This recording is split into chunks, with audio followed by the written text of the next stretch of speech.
Continuamos en este Vigo debate, ya que estamos hablando un poco del futuro del PP en Vigo. Le quería preguntar a Carlos cómo ve el futuro de la izquierda del PSOE, de cara, porque queda un año para las municipales, porque a ver, el BNG con un representante y a lo mejor hay un cambio de candidato, no sé si puede aspirar a más, pero sobre todo la situación de Marea en un contexto donde para las mareas no es bueno. ¿Cómo ves ese papel?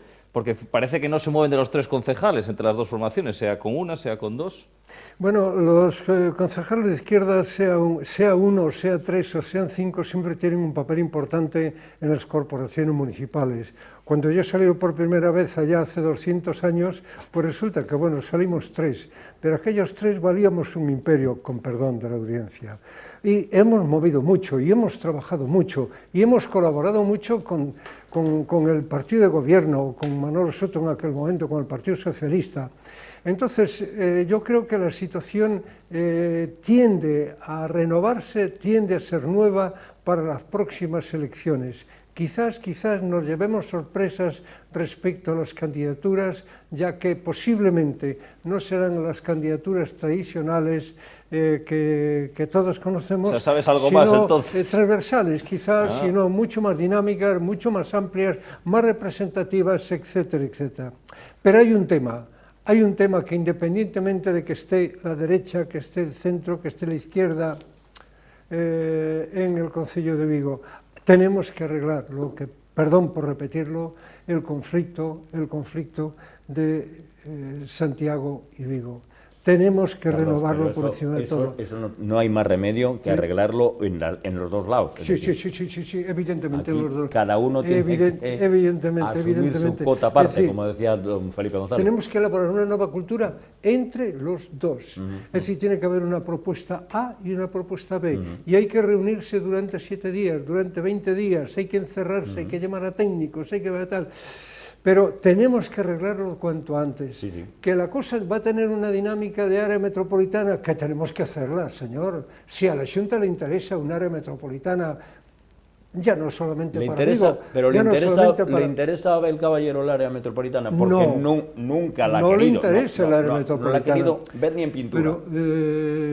Y fue el convenio, es necesario convencerlo. Es necesario convencerlo mediante medidas técnicas incluso. Claro, a él le interesa más la Diputación, evidentemente, como a muchos alcaldes de ciudades importantes de España le interesa más las diputaciones, porque de esa manera, pues bueno, pues controlan los 30 ayuntamientos o los 20 ayuntamientos.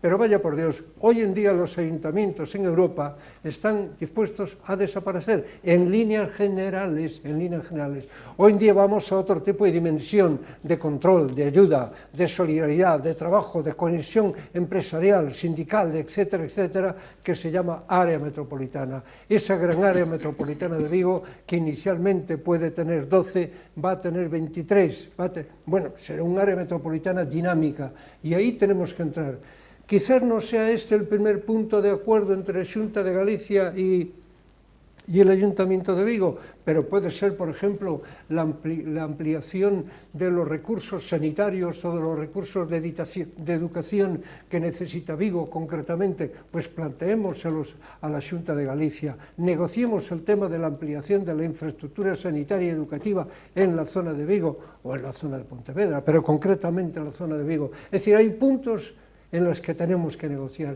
tema del AVE, tema de la comunicación con Oporto, etcétera, etcétera, tema del camino... El avión. Vuela, sí. El tema de Peinador. Es decir, tenemos una serie de juegos de ajedrez, de jugadores de ajedrez en donde podemos estar de acuerdo. En unos tenemos que ceder, pero en otros tenemos que salir adelante. Esta es la gran oportunidad de Abel Caballero y de Rueda. Bueno. Sí. Orío, ¿quieres apuntar algo? No, simplemente volver a repetir eso, que esto es un tema de dos, es decir, si dos no negocian, si uno no quiere, dos no negocian. Entonces, esto tiene que partir de los dos y sobre todo y fundamentalmente, ambos tienen que tener en la cabeza que lo que importa es Vigo, es esta enorme ciudad que tenemos y que además concita en su entorno una serie de centros, núcleos urbanos que podían copiar de las ciudades inglesas, británicas, ¿no? Por ejemplo, la gran área de Manchester o el gran área de Liverpool son una gran ciudad que es la que... Sí, perdona, Origo. Hoy, por ejemplo, en tu artículo, muy bien hecho, por cierto, en un periódico local, ¿verdad? Pues resulta que tocas el tema de las relaciones de España, Francia y tal. Bien podías haber tocado el tema de cómo en Francia se ha resuelto este tema municipal entre ayuntamientos diversos y es verdad, demás, ¿no? Y es verdad, y además son ejemplos, sí, señor. Tienes toda la razón. Pues me lo apunto, además. Tema para mañana. Para mañana es el Real Madrid, déjate. Don Carlos siempre poniendo deberes. Sí, vamos a ver. Viejo refrán, si un non quere, dous non riñen. Claro. Por supuesto. Pero ese refrán es incompleto. Si uno no quiere, dos no llegan a acuerdos. Está claro. Gustave Le Bon, don Carlos, usted que es tan amante de lo francés, padre de la sociología, de alguna manera, dejó una frase muy clara y muy expresiva. Gobernar es pactar. Pactar supone, dice la segunda parte de su frase, recíprocas concesiones.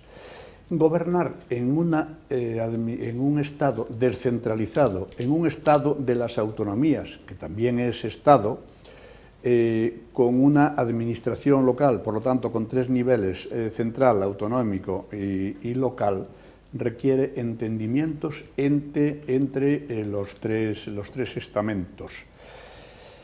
Si uno no quiere, no hay manera. Usted apuntó además algo bien importante, porque las provincias arrancan de 1854, de don Javier de Burgos. Pues mire que non choveu desde entonces. Javier de Burgos. Apuntaron en Francia, no sé exactamente el tiempo que hace, se redujeron el número de municipalidades, pero enormemente. Lo mismo pasó en Italia. Estamos en la línea de la fusión o si queremos, para no molestar, o de no decir absorción, sino fusión o reagrupación o agrupamiento de municipios. ¿Qué ocurre? Que es muy fácil defenderlo desde el mayoritario. Yo recuerdo un congreso del PP en el que Pepe Crespo, actual alcalde de Lalín, defendía la agrupación o la fusión de los ayuntamientos. Y yo le dije a la salida, dije, para ti es muy fácil porque tú van a fusionarse contigo, pues Golada, Dozón, otros cuantos, de Villa de Cruces, etcétera.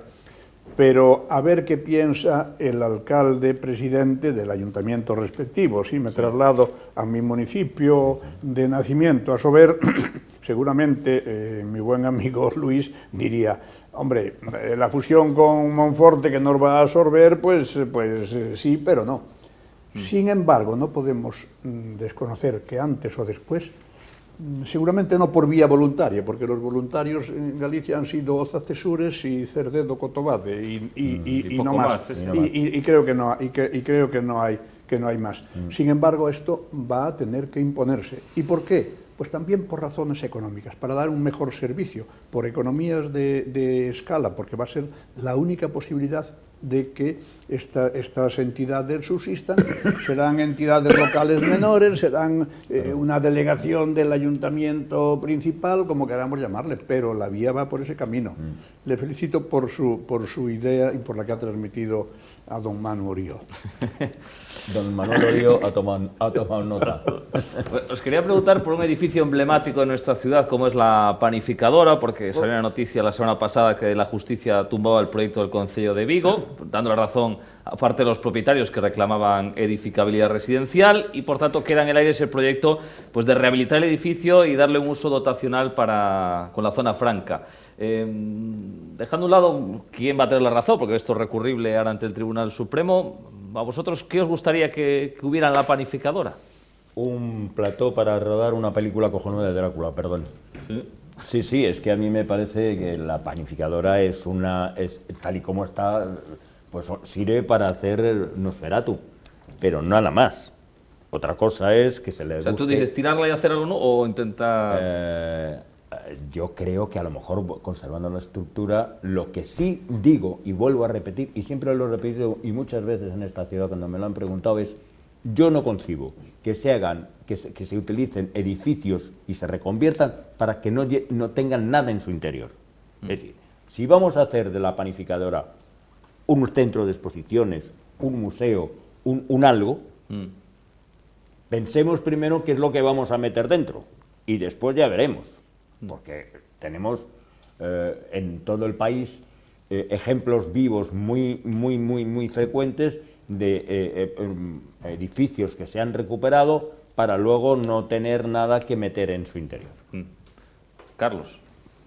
Sí, hombre, efectivamente, yo creo que ahí es necesario una estructura pública, desde luego, porque ojo todavía con lo que va a venir, porque está llamando a la puerta. No lo anuncio porque no tengo idea, pero me han dicho que alguien está llamando a la puerta para hacer alguna oferta especial. ¿Alguna oferta especial especulativa? No lo sé, Dios me libre, ¿verdad? Para hacer lo que no se debe hacer, pues no lo sé, Dios me libre, pero ojo porque ya alguien llama a la puerta. Entonces, ahí es donde Vigo no puede renunciar a ese gran icono, de la historia de la arquitectura viguesa, que es la panificadora. Desde luego lo que no podemos hacer es lo que dice el señor Orío, claro, hacer un museo para el polvo. Y en Vigo, por desgracia, existen museos llenos de polvo. Sí. El museo lleno de polvo es aquel que sí aparece, pero está lleno de polvo porque no tiene actividad artística, no tiene actividad cultural, y no tiene actividad cultural porque no le queremos dar actividad cultural, porque las cosas, si dijéramos, bueno, es que Vigo no tiene cultura, es que Vigo no tiene sensibilidad, Vigo tiene mucha sensibilidad y mucho más para hacer grandes cosas. Y si no, veamos la exposición de Mantecón, la exposición de cartelería mundial. Te recuerdo una cosa, Carlos, que además tienes toda la razón, y yo te suscribo eso. En Vigo no queda ni un tranvía de los que recorrieron Vigo, y en estos momentos sería un icono extraordinario, un tranvía de los de verdad, no ese que está ahí. Correcto. Eso no es un tranvía de los que había en Vigo. En la avenida de Castelao. Claro, ese número no existía. Claro, yo lo recuerdo, los tranvías, porque yo me vi, y ya no te digo nada los que unían Bayona con Vigo, con la ramificación hacia... no hay, dejamos que se pudrieran al sol, Vigo. No tenemos un solo barco del año 1900, ahora me parece que se recupera el Idria, pero aquel gasolinero pequeñito, sí, que no me acuerdo cómo se llama. Exactamente, el Campalans, yo no sé lo que ha sido de ese barco. Está deshecho. Está deshecho.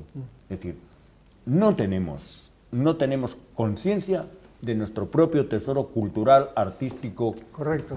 No lo tenemos. Y tenemos mucha riqueza en ese sentido. Tenemos muchísima riqueza. Pero para eso tenemos que hacer... Y archivos perdidos por la ciudad. Un diálogo mayor entre las diferentes instituciones, sin entre duda, ellas con la Junta de Obras del Puerto. Sin duda. ¿Por qué la Junta de Obras del Puerto tiene que estar permanentemente orillada por parte del Ayuntamiento? Sin duda. ¿Verdad? ¿Por qué la Junta de Obras del Puerto la tenemos que estar vinculando permanentemente a la Xunta de Galicia? No, es la Xunta de Obras del Puerto. Claro, es la autoridad portuaria. En donde se pueden hacer exposiciones, en donde hay todo un recogimiento de la historia de Vigo. El Museo Naval de Vigo. Desde tiempo romano. El Museo Naval de Vigo, que yo creo que es un museo imprescindible para Vigo, era el museo que teníamos que potenciar hasta hacer de él el mejor museo del litoral, del litoral europeo, desde aquí a Cornualles. Eso lo dicen los irlandeses. Claro, ¿cómo es que Vigo no aprovecha más su historia? Claro. Lo dicen los irlandeses.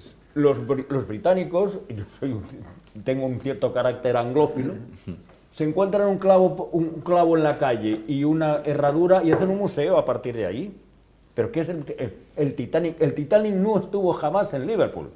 Bueno, pues hay un museo naval extraordinario, que yo os recomiendo que lo visitéis, y Manolo ha estado conmigo en Liverpool. Sí. Y yo no sé si lo celebrando un triunfo del Celta. Exactamente, que es ejemplar y que se centra en la figura del Titanic, el que tiene una maqueta como donde está Marcy hasta aquella cámara. Sí. Bueno, pues eso es porque los británicos son respetuosos y extraordinariamente conscientes de su propia cultura y de su propia historia, de su propia tradición. Sal a la calle y pregúntale a la gente quién era don Casto Méndez Núñez y por qué hay ahí una estatua de don Casto Méndez Núñez. Ni idea. Bueno, pues ya está. Sí, yo voy a para no repetir las opiniones de los dos colegas que comparto, voy a tocar otro tema, y es la importancia de esta ciudad como ciudad de servicios, y aparece la cultura como uno de los elementos importantes. Es decir, Vigo tiene tres patas. Uno es el automóvil, con las dificultades que ahora pueda pasar. Yo creo que hay que, a Citroën, PSA, Stellantis, hay que ponerle alfombra roja. El otro es el puerto, no solo para los cruceros, para la pesca y para la construcción naval, que pasa momentos más o menos difíciles, pero... Y el otro son los servicios. En esa capitalidad del área metropolitana, de la mancomunidad, del área que rodea a Vigo, Vigo tiene que ofrecer atractivos para que vengan aquí, vayan a los restaurantes, vayan a los bares, vayan a los comercios, demanden los servicios, utilicen los taxis, etcétera, etcétera. Y yo creo que precisamente en esa línea tenemos que ofrecer la institución de los museos llenos de vida. Yo personalmente me siento porque Vigo tiene calidad histórica que no la podemos esconder, y está a nuestros pies, y tenemos que sacarla y enseñarla y mostrarla y educar a la gente qué significa esa calidad histórica que tenemos. Tienes toda la razón. Y estar orgullosos de ella. Sí. Que eso es fundamental, es decir, ser conscientes de nuestra propia historia, de nuestra propia tradición, de lo que hemos dejado detrás, y estar orgullosos de nuestra historia, porque es para estar orgullosos. Bueno, ya que en la planificadora que estéis un poco más o menos de acuerdo, ¿y qué haremos con la estación de autobuses que va a ser vieja dentro de poco? Porque hay otra discusión Xunta Concello. La Xunta habla, bueno, pues vamos a rehabilitar el edificio, hacemos un centro de día, una escuela infantil, varias dotaciones, y el Concello como que dice, mira, pues podemos tirar el edificio, hacer una zona verde incluso, cambiar un poco, reordenar el tráfico. ¿Qué se puede hacer? ¿Qué se podría mejorar en esa zona? Pues mira, si yo pudiera decir qué se puede hacer en esta zona, sería un mago o sería concejal a lo mejor. Yo creo que eso es papel de quienes gobiernan la ciudad. Otra cosa es que nosotros podemos sugerir, ¿no? Claro, por eso. Pero es responsabilidad de los que gobiernan la ciudad, porque es una de sus grandes responsabilidades. Es decir, aquí no solo hay que aparecer en los periódicos. Yo creo que es fundamental que los políticos, tanto los locales como los políticos autonómicos y los políticos generales, adquieran conciencia de que el papel de servicio es fundamental en su responsabilidad. El servicio a la gente, el servicio al público, el servicio a los que pagamos la fiesta, que somos los contribuyentes. Por tanto, tienen que asumir ese tipo de responsabilidades. No tienen que preguntarle a la gente si les parece bien, pero tienen que imaginar, tienen que idear, tienen que ponerle talento a su actividad. A mí parece... Sí, no, brevísimo. Yo diría que tienen que asumir responsabilidades. Hay que ver cuál es la mejor solución, y ahí puede haber desde la guardería al colegio, a la instalación de servicios para un área que está además muy poblada en todo ese entorno. Lo que cuentan, saben además cuál es el presupuesto. Y por supuesto, si hay que asumir responsabilidades, hay que asumirlas también dialogando. Es decir, hay asociaciones de vecinos, hay entidades representativas que deben ser escuchadas, pero la decisión razonada y explicada, como se dice ahora, transparente, pues la transparente tienen que asumirla, y yo creo que ese edificio pertenece a la autonomía. Sí, es de la Xunta, pero los suelos del Concello. Sí, no, ya, porque eso vino a inaugurarlo, recuerdo, vino a inaugurarlo el día de reflexión, un sábado de reflexión de unas elecciones que no sé si fueron generales o autonómicas, en 1989, vino a inaugurarlo nuestro, yo creo que amigo de todos, presidente entonces, don Fernando González Laxe. Recuerdo la crítica porque la inauguraba justamente en un día de reflexión previo a unas elecciones, alguien representante de una fuerza política. Perdona, Manuel, ya sé que has terminado, pero perdona. No, que va. Este tema que tocas es un tema como el anterior también, el de la panificadora. Son temas en donde Xunta y Concello de Vigo, más la descentralización natural que tenemos en Vigo, que se llama asociacionismo, tienen que conjuntarse. Sí, tiene que haber debate. Debates, como tú muy bien dices, debate respecto a este... En Vigo tenemos un asociacionismo muy grande y rico, donde hay arquitectos, sociólogos, economistas, sindicalistas, amas de casa, amos de tal, gente en paro, etcétera, etcétera, que tienen su opinión y su visión de lo que es el futuro, de lo que son los rasgos, de lo que son... Entonces, este es un tema a debatir. ¿Por qué no se debate? Esto no tiene por qué salir de la firma de alcaldía directamente. ¿Qué es lo que va a ocurrir? Debatamos. ¿Qué es lo que va a pasar con este terreno que es del Ayuntamiento y con esta superestructura que es de la Xunta de Galicia? Ahí tienes, nuevo presidente de la Xunta, un nuevo tema, ahí tienes, alcalde de Vigo, Abel Caballero, un nuevo tema para discutir. Pero, y ahí tenéis vosotros, amplio asociacionismo vigués, para discutir también qué hacemos con estos dos iconos. Y una sugerencia, don Carlos. Por favor, no nos lo cierren el día que abran la nueva estación y que esté ahí para que los gamberros tiren piedras a los cristales. Claro. Hombre, hay negocios ahí dentro. Sí, pero están todos prácticamente muertos. Yo acudo alguna vez allí. Sí, el problema es que está muy abandonada también. Por razón de llevar a alguien que va a coger un autobús y aquello está abandonado, pues porque el negocio no tiene Hay que actividad. Estimular el entorno. Justo, y es un entorno muy estimulable porque es un entorno muy bueno. Está en un entorno muy poblado. Va a haber la nueva perspectiva de la Avenida de Madrid. De esa perspectiva de la Avenida de Madrid tiene que ser... Usted se lo cree, pero si eso arranca de mi época, que presentamos un proyecto en el Ministerio de Fomento. Usted que tiene un hijo que es un auténtico genio de la música, es un auténtico genio de la música, y mis primeras palabras son de admiración para el hijo de usted. Esta ciudad no tiene una orquesta estable. Esta ciudad no le ha hecho ni caso a la música. Yo soy un músico aficionado al que la música le fascina. Y siempre he dicho que soy mejor persona por los Beatles. Si tenemos hay 11 o 12 bandas, entre ellas la de Valladares, que no sé si es la mejor o la segunda mejor de Galicia. No tiene banda de música municipal. No tiene banda de música. Es cierto.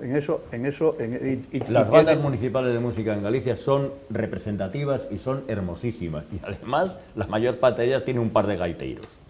La mayor parte de ellas. Y no tenemos una banda municipal. ¿Pero cómo es posible? Pero sí tenemos músicos excelentes. Claro que tenemos músicos y no sería difícil pues eso, organizar la banda municipal. Naturalmente que tenemos no músicos. Impediría tenemos unos músicos maravillosos. Sí, justo. Yo soy de fuera, como vosotros sabéis. Yo soy un advenedizo que lleva muchos años en esta ciudad. He sido hasta Rey Mago, como usted sabe. Sí. Y he sido hasta Rey Melchor. Y amo Vigo con toda mi alma. Pero esa condición de foráneo que está residiendo en Vigo y que ha hecho su vida en Vigo, me faculta a lo mejor o me autoriza para ser un poco crítico con estas historias. Y a mí me llevan los demonios cuando me doy cuenta... Ese edificio está en una zona estratégica de acceso a la ciudad que es necesario pensarlo muy bien, debatirlo muy bien, porque podemos encontrar ahí una estructura icónica única para Vigo, porque es la entrada. Sí, es la entrada, más la nueva avenida, sí, eso puede ser soberbio. Además en una zona muy poblada, toda esa zona de La Doblada es una zona muy amplia, de esas que llevan el nombre de las calles, llevan el nombre de Pájaro, sí, señor. Gorrión, Estornino, no sé qué. Ahí hay una cantidad, vive muchísima gente, vive gente joven, y me da la impresión de que no es precisamente un área que esté muy dotada de infraestructuras, sobre todo culturales. Pues seguramente no. Correcto. Seguramente no. Bueno, pues estamos ya terminando. creo que nos queda un minuto, así que no sé si queréis aportar algo más cada uno, 20 segundos ya para finalizar. A mí me da la impresión de que hemos tocado varios puntos y con una... Y bastante de acuerdo estáis, ¿eh? Sí, estamos de acuerdo porque yo creo que es fundamental. Bueno, pues a lo mejor nosotros podemos servir de ejemplo, ¿no? Sí. Que tengamos unas visiones distintas, incluso políticamente, pues a lo mejor tenemos ciertas diferencias y tal, pero que somos capaces de ponernos de acuerdo en lo fundamental. Pero si es que yo creo que eso es un principio que se tenía que establecer en esta ciudad y crear un consenso ciudadano para ayudar a que esta ciudad sea lo que merece. Para que viene un año hay elecciones, ¿eh? Bueno, yo yo creo que el partido ese ya está jugado, pero bueno. Sí, Bueno, hay que jugarlo. Como estamos en Semana Santa, mañana es Jueves Santo, Día del Amor Fraterno, pues un buen deseo para todo el mundo, para que tengan una Semana Santa que puedan disfrutar y dentro de esa línea del amor fraterno, que nuestros políticos se entiendan un poquito más. Y no me voy a ir sin hacer un latinajo, ¿no? Natura non facis saltos, ¿no? La naturaleza no hace saltos. Bueno, pues un poquito más y progresivamente vayamos andando. Contéstele usted en francés, hombre.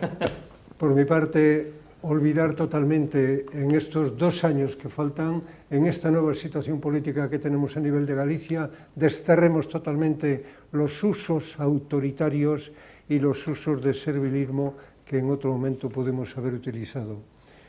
Tenemos la gran oportunidad histórica para un nuevo entendimiento Vigo-Santiago. Bueno, pues con ese deseo nos quedamos. Carlos, Manuel y Manolo, muchas gracias a los tres por estar hoy aquí con nosotros. Todo un placer. Un placer, gracias por invitarnos. Pues aquí lo dejamos para la semana Más Vigo Debate. Adiós.